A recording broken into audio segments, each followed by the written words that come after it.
Untuk menjelaskan lebih jauh hal ehwal penciptaan ini,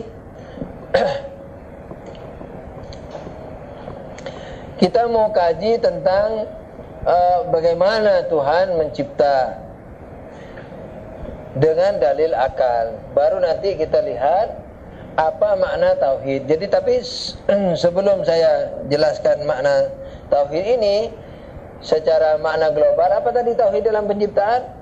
yakni meyakini bahwa seluruh yang ada ini merupakan ciptaan Tuhan. Saya mau tanya sekali lagi, ketika Tuhan tidak terbatas, apakah Tuhan itu terangkap? Tidak. Berarti Tuhan tidak ada rangkapan. Ini penting. Tuhan tidak terangkap.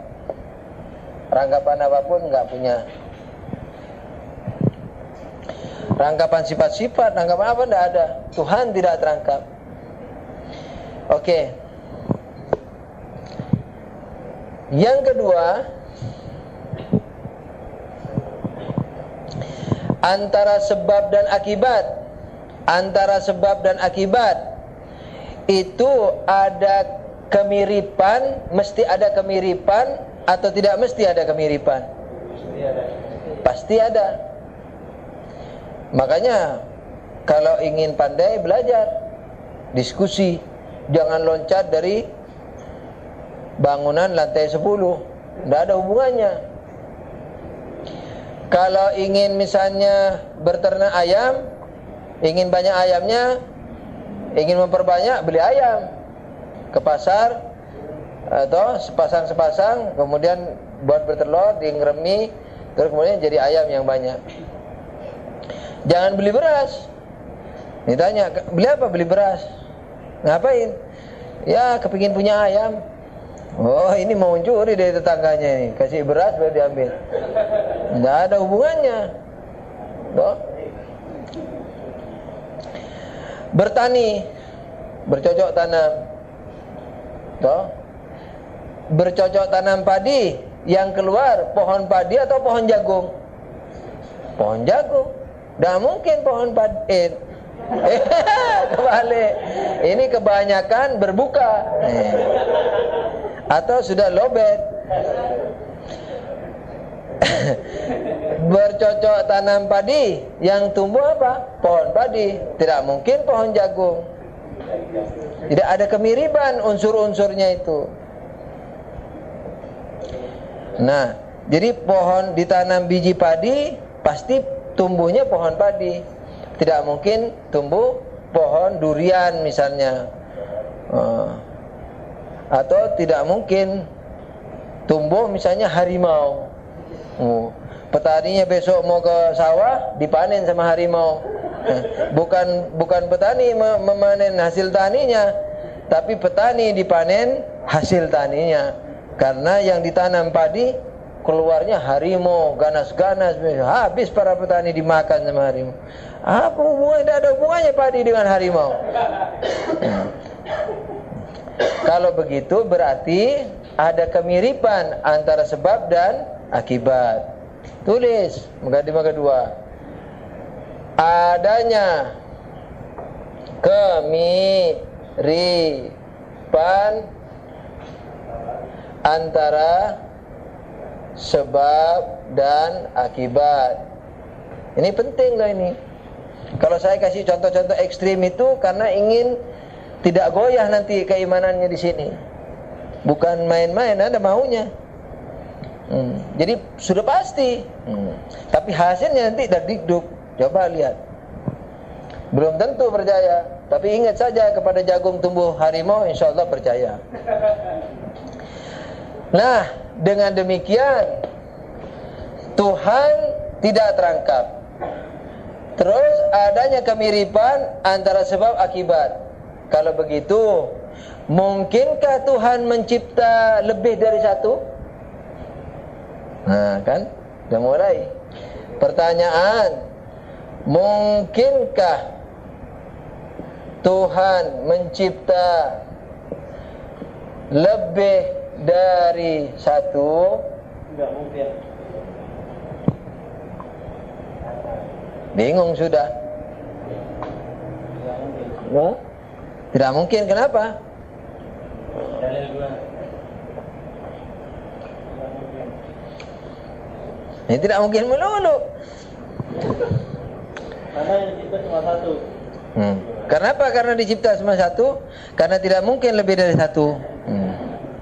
Kenapa tidak mungkin lebih dari satu? Karena yang dicipta cuma satu. Kebanyakan berbuka. Mungkinkah Tuhan mencipta lebih dari satu? Jadi bingung. Terus kita nih ciptaan siapa? Jawabannya Tuhan tidak mungkin mencipta lebih dari satu. Kenapa? Karena Tuhan satu. Tidak berdimensi. Tidak terangkap ini. Tidak berdimensi. Terus gimana dong? Kok tambah jelimet begitu? Akhirnya kita orang murtad ini. Tidak ada murtad. Yang dicipta satu. Hati-hati nanti mau Yayasan Mula Sadro di demo kayak fakultas filsafat dianggap menghina Tuhan. Tapi masih ada kan 1000 bungkus dijamu saja. Toh? Coba bayangkan kalau Tuhan mencipta api, mencipta air. Ketika Tuhan mencipta api, kan Tuhan memakai kuasanya, kan gitu toh? Kuasanya. Kuasa ku-nya juga besar karena sifat, nama sifat nya-nya juga besar karena kata ganti dia. Apa hubungannya? Tidak ada. Ketika dia mau mencipta, Tuhan mau mencipta api, sudah pasti dengan kuasa. Nah, saya mau tanya nih sekarang, kuasa yang dibuat untuk mencipta api, kuasa ini bisakah untuk mencipta air? Kenapa tidak? Karena terangkap jadinya. Tidak, bukan ji. Ayo, akhwat, bisakah kuasa yang dibuat mencipta api ini, kuasa itu juga dibuat mencipta air? Bisa nggak? Hah? Kalau dibilang bisa, berarti kita mengingkari kemiripan antara sebab dan akibat. Berarti kemiripan ini kita ingkari. Berarti kalau ingin pandai, loncat saja dari loteng 37, menyelam di sungai, berenang, makan bandeng yang banyak, tidak usah belajar. Tidak ada hubungannya.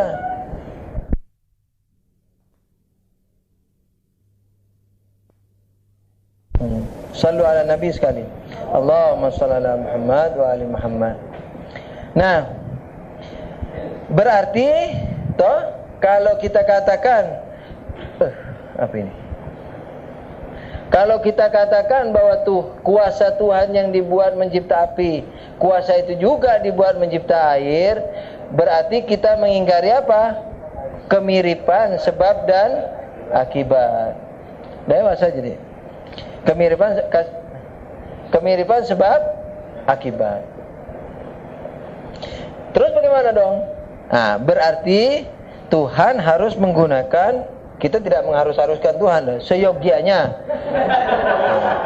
Seyogianya menggunakan kuasa lain. Kuasa lain, yakni kuasa keairan. Jadi ada dua kuasa yang dipakai.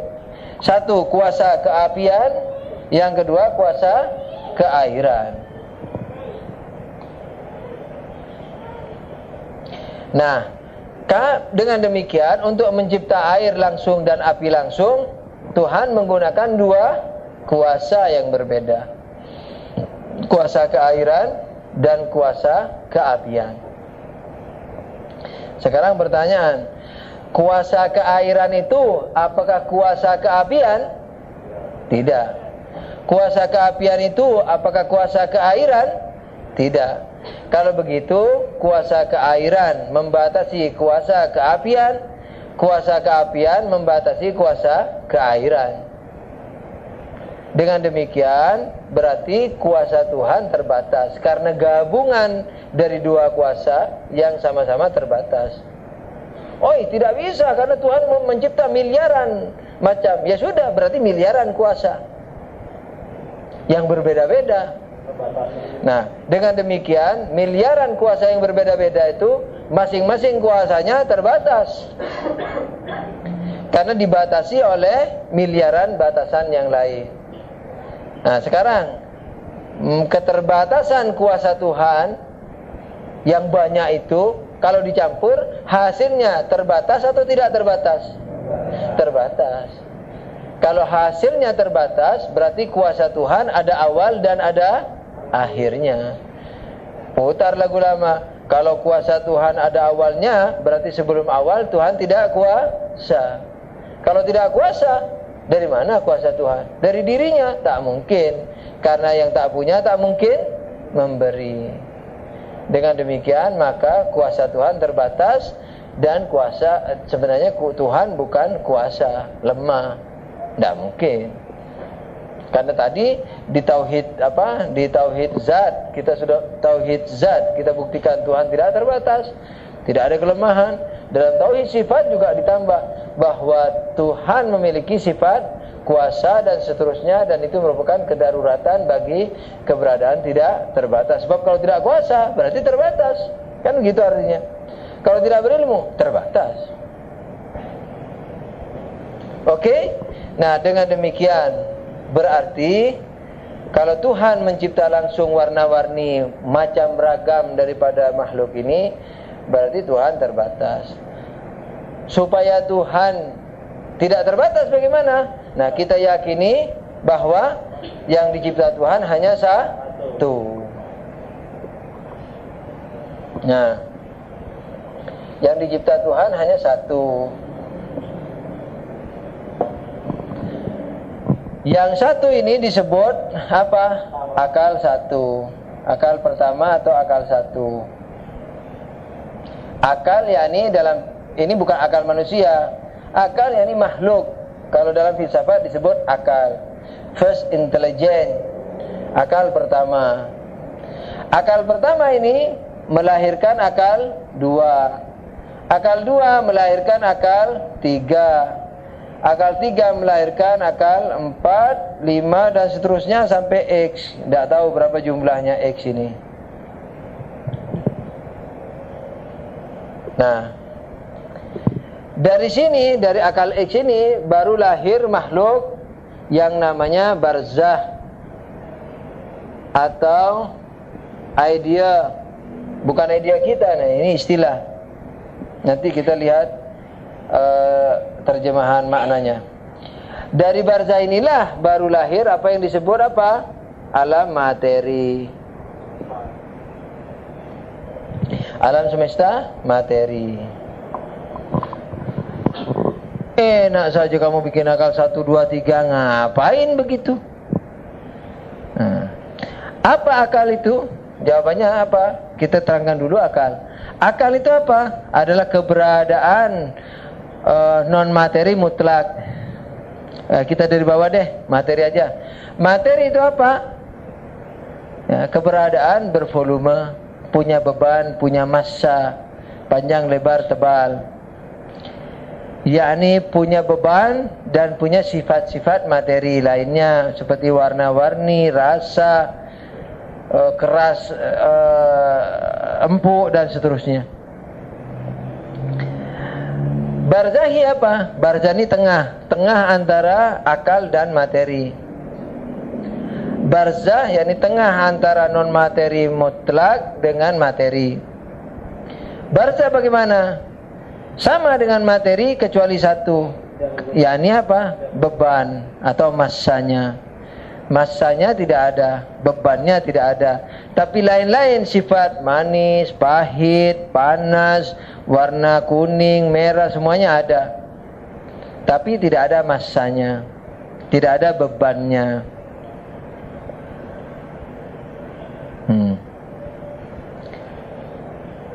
Itu disebut makhluk barzah. Kalau akal apa? Non materi mutlak. Jadi barzah ini non materi, tidak terlalu mutlak karena masih memiliki sifat-sifat materi lainnya selain massa, selain beban. Kalau akal apa? Yakni makhluk non materi mutlak, tidak punya beban dan massa dan juga tidak punya apa? Sifat-sifat materi lainnya. Ya, tidak ada rangkapan-rangkapan warna dan seterusnya. Pewujudan konkretnya barzah ini seperti apa? Seperti kalau kita mimpi melihat ular, atau kita bayangkan sekarang tentang ular. Ular, coba bayangkan ya, ular hitam, ganas, besarnya seperti, panjangnya 2 meter, besar kepalanya selebar tangan saya ini. Bisa sudah dibayangin itu. Warnanya hitam, berbahaya sekali. Nah, itu namanya keberadaan barzahi, tidak punya beban. Atau kita lihat dalam mimpi dikejar ular apa, nah, menggigit, sakit sekali dan seterusnya. Jadi semuanya ada kecuali beban. Nah, dengan demikian apa? Barzahi ini suatu keberadaan yang tidak berbeban, tapi punya sifat-sifat materi lain. Kalau akal nggak ada. Nah, akal ini tidak ada dua-duanya. Tidak berbentuk dan tidak berbentuk. Iya, tidak. Jadi manusia di materi seperti kita ini, manusia di barzah seperti manusia yang kita lihat dalam mimpi. Manusia di akal sudah hilang, kepala, tangan, apa semuanya itu sudah hilang. Warna dan seterusnya itu sudah hilang. Mungkin orang bertanya, ngapain pakai begini-begini? Ya itu konsepnya itu. Konsep kedua apa? Ada kemiripan antara sebab dan akibat. Hakikat Tuhan yang esa, satu, mutlak, tidak terbatas, tidak mungkin melahirkan kecuali satu. Tidak mungkin, yakni bukan Tuhan tidak mampu, tapi makhluknya yang terbatas ini tidak mampu. Kita punya anak misalnya umur 3 tahun, datang ke Universitas Chicago, suruh masuk, saya suruh ajar, suruh misalnya di fakultas nuklir lagi. Bingung dokternya ini, apa ini, ngarang-ngarang saja kamu. Tidak mau, tidak bisa diajari. Bukan berarti dokternya itu tidak mampu, tapi anaknya itu yang tidak mampu diajari. Ya, seyogyanya Tuhan yang sebegitu sederhananya dalam artian tidak ada rangkapan, tidak mungkin menghasilkan rangkapan. Nah, akal satu ini melahirkan dua, supaya ini muncul suatu saat rangkapan. Akal satu ini sudah dua rangkapannya. Dia adalah dia bukan Tuhan. Dua sudah. Akal tiga, dia adalah dia. Akal dua, dia adalah dia bukan akal satu, dia bukan Tuhan. Tiga sudah. Akal tiga, dia adalah dia bukan akal dua, dia bukan akal satu, dia bukan Tuhan. 4 sudah. Akal 4, dia adalah dia bukan akal 3, bukan akal 2, bukan akal 1, bukan Tuhan. 5 sudah rangkapannya. Tapi belum melahirkan rangkapan eksternal, yakni keberadaan hakiki. Pewujudan hakikinya belum. Jadi cahayanya aja meredup kalau mau diumpamakan dengan cahaya. Tapi belum lahir rangkapan. Sampai banyak mendekati rangkapan barzah. Anggap barzah, anggap ular di dalam alam barzah itu yang tidak berbeban itu. Ular apa yang 2 kepala?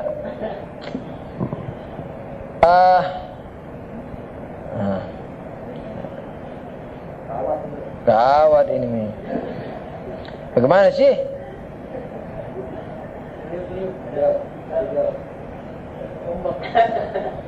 Ular sudah.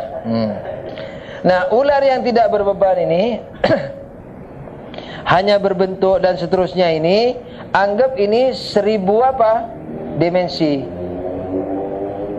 1000 dimensi. Warnanya, sisiknya, banyaknya sisiknya, modelnya, apa saja pokoknya 1000 dimensi. Berarti akal Akal terakhir itu adalah akal yang keberapa? Katakanlah 1000 kurang 1. yakni 999. Baru dari rangkap atau 1000 tidak apa-apa, tapi baru rangkapan internal, belum eksternal. Jadi rangkapan dalam akal kita dan kepahaman kita belum terwujud dalam keberadaan hakiki. Nah, setelah itu baru apa? Nah, muncul apa? Barzakh atau ular, contoh dalam contoh ini yang terangkap dari 1000. Baru ular yang 1000 dimensi ini, yang minus beban ini, itu melahirkan apa? Ular yang sungguhan, itu juga sungguhan loh. Melahirkan ular yang di alam materi, yang 1000 dimensi ditambah beban. Jadi alasan derajat-derajat wujud ini, yang orang bilang gradasi katanya, walaupun bukan ini sebenarnya gradasi wujud. Nah, itu apa?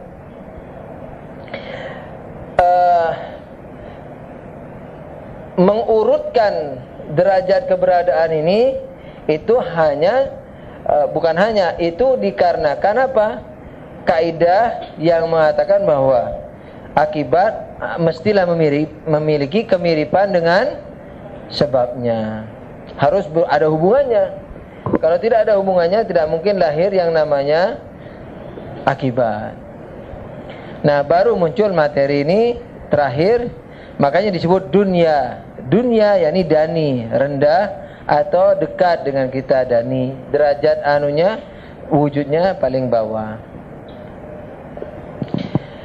Nah, ini silsilah keberadaan atau penciptaan.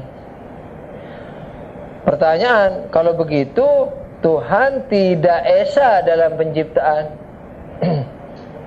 Kalau begitu Tuhan tidak esa dalam penciptaan. Jawabnya apa? Esa dong dalam penciptaan. Tidak mungkin tidak esa. Loh, ini buktinya Tuhan hanya mencipta satu, yang lainnya dicipta yang lainnya. Jawabnya apa? Jawabnya, saya mau bertanya, akibat itu bisakah memisahkan diri dari sebabnya? Saya selalu mencontohkan apa? Yang namanya tembok. Sebabnya tembok ini adalah semen pasir yang jadi tembok ini, bukan semen pasir yang ada di toko itu. Semen pasir yang ada di tembok ini. Sekarang tembok ini bisakah memisahkan diri dari pasir dan semen yang ada di tembok ini? Enggak bisa.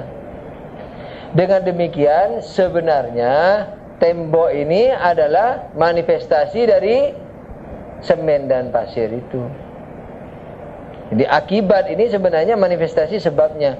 Dengan demikian akibat itu hakikat ketergantungan kepada sebabnya, bukan sesuatu yang tergantung. Saya mau tanya, tembok ini ada kemudian disifati tergantung kepada semen dan pasirnya itu, atau tembok ini hakikat ketergantungan kepada tembok kepada semen dan temboknya itu? Mana yang dimau? Semen dan pasir tergantung dari kepada. Mana yang dimau? Tembok ini adalah suatu keberadaan yang sifatnya tergantung kepada semen dan pasir, atau hakikat keberadaannya ini bukan sifatnya. Zat daripada tembok ini adalah ketergantungan kepada semen dan pasir itu. Mana ini mau?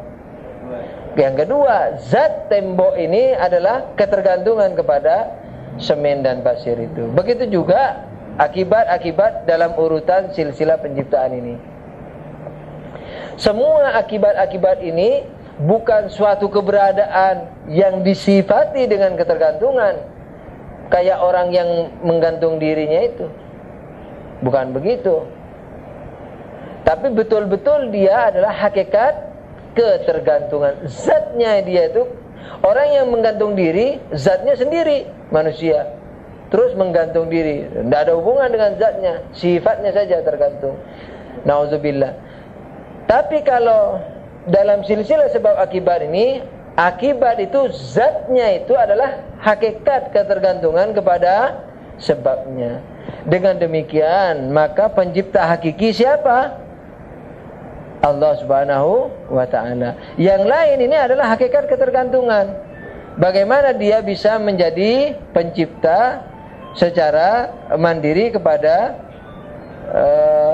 yang lain-lainnya. Akal satu, hakikat ketergantungan, zatnya itu ketergantungan. Bagaimana dia bisa mencipta akal dua? Dengan demikian berarti Tuhan esa dalam penciptaan. Jadi tiada satu pun yang membantu Allah dalam penciptaan. Ini sebenarnya masih banyak macam-macamnya penciptaan ini. Sekarang kita sudah paham bahwa silsilah sebab-sebab ini tidak merusak tauhid dalam penciptaan. Karena silsilah ini hanyalah tangan-tangan Tuhan. Karena dia hakikat ketergantungan kepada Tuhan. Dengan memang pencipta hakiki adalah Tuhan. Nah sekarang ada tambahan. Di dalam urutan silsilah materi ini ada yang namanya manusia. Manusia ini melahirkan perbuatan baik, buruk. Nah, pertanyaan, perbuatan manusia ini makhluk Tuhan apa bukan? Makhluk. Tidak bisa tidak. Karena akibatnya akibat pula bagi sebabnya. Perbuatan manusia, akibat manusia. Manusia akibat sebelumnya akibat sebelumnya, dan seterusnya kepada Tuhan. Kalau begitu apa? Bahwa perbuatan manusia ini juga akibat Tuhan. Pengumuman untuk adik-adik semua, kalau misalnya kita buang hajat misalnya, itu sangat diharapkan langsung memakai keran ya. Memakai keran itu. Kan ada pipa plastik, langsung pakai itu. Jangan pakai gayung. Sebab kalau mercik-mercik menjadi najis. Susah nyusahnya. Pakai selang plastik. Tinggal kerannya dihidupkan, sanyo langsung hidup. Nah, percikan-percikan dari membersih najis itu tidak najis. Tapi kalau pakai gayung, najis. Kalau mercik-mercik ke kaki, ke lantai. Nah, jadi perhatikan baik-baik. Diharapkan itu sudah tinggal buka kerannya, air mengalir langsung dan itu tahan najis. Kalau mercik-mercik apa itu, kalau najis juga disemprot sekali saja sudah bersih, asalkan misalnya kencingnya sudah hilang bercampur dengan airnya itu dan airnya tidak terpengaruh lagi bau, warna atau rasanya, udah bersih. Tapi kalau disiram pakai gayung karena itu air sedikit, maka menjadi najis. Jadi lantainya harus disiram 3 kali. Tidak boleh ada yang menggenang lagi, harus turun semua, siram lagi. Harus turun semua, siram lagi. Kalau nyiramnya terlalu tinggi, mercik ke tembok, najis temboknya, mercik ke kaki, najis kakinya. Tapi kalau disemprot begitu saja, nah, kalau disemprot pakai air yang mengalir, nah, itu biar mercik kemana-mana, tidak najis.